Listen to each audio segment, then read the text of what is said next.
Hey guys, and welcome back. In this video I'm going to be teaching you how to add sub pages on Wix. So Wix is an amazing template based editor website designing tool that you can use. So if you want to add sub pages, you can see you have all of your controls on the left side of your screen, and you can add your pages from here. As you can see, we have pages and menus, site design, and other stuff that we can simply modify. So you can see on the third place we have pages and menus. So using this option we can add sub pages if you want. You can see we have home, stream. So basically for my side we have these customized pages available.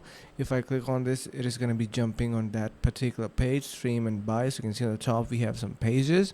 Now if you want to add sub pages, like for example we have these sub pages available here, you can either copy them.